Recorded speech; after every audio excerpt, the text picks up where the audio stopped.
सुकूनपुर, नाम जैसा ही गांव। चारों तरफ हरे भरे खेत, कच्ची गलियां, मिट्टी की खुशबू और लोगों के चेहरों पर अपनापन।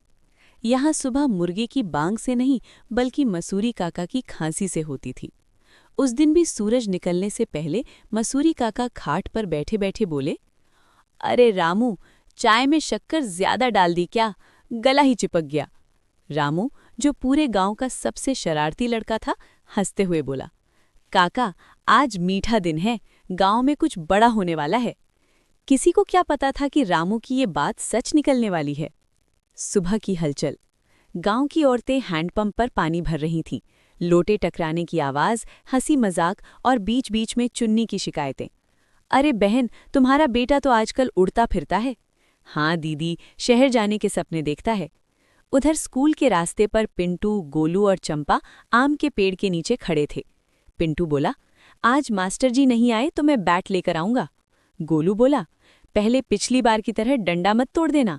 तीनों जोर जोर से हंस पड़े। रामू का सपना। रामू अपने छोटे से घर में बैठा दीवार पर टंगे पुराने कैलेंडर को देख रहा था। कैलेंडर में एक शहर की तस्वीर थी, ऊंची इमारतें, चमकती सड़कें। उसकी माँ बोली, क्या देख रहा है बेटा? रामू बोला, माँ, मैं कुछ बड़ा करना चाहता हूँ, ऐसा कि सुकूनपुर का नाम दूर तक जाए।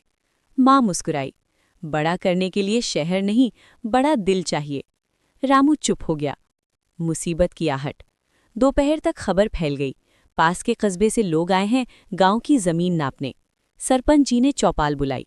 लोग जमा हुए, कोई गुस्से में, कोई डर में।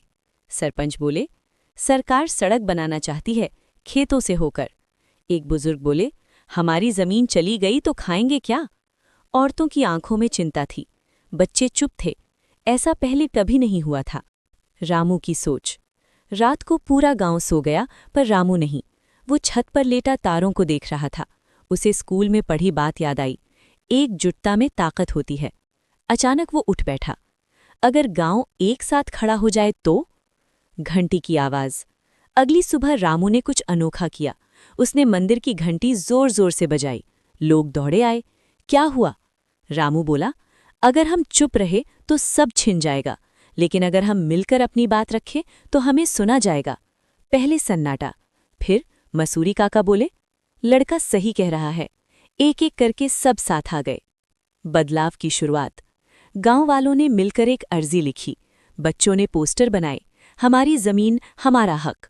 औरतों ने गांव की कहानी सुनाई, किस तरह पीढ़ियों से यहाँ खेती होती आई है। जब अफसर आए तो उन्होंने सिर्फ गुस्सा नहीं देखा, उन्होंने एकजुट गांव देखा। खुशखबरी। कुछ दिनों बाद फैसला आया, सड़क का रास्ता बदला जाएगा, खेत बचे रहेंगे। पूरा गांव खुशी से झूम उठा। ढोल बजे, मिठाई बटी। सरपंच जी ने रामू के सिर पर हाथ रखा। आज तूने साबित कर दिया, सपने देखने वाला गांव भी बदल सकता है। नई सुबह। कुछ महीनों बाद सुकूनपुर में लाइब्रेरी खुली, बच्चों के लिए मैदान बना। रामू अब बच्चों को पढ़ाता था। कैलेंडर की तस्वीर उतार दी गई थी। अब दीवार पर लिखा था, सुकूनपुर, जहां सपने यहीं पूरे होते हैं।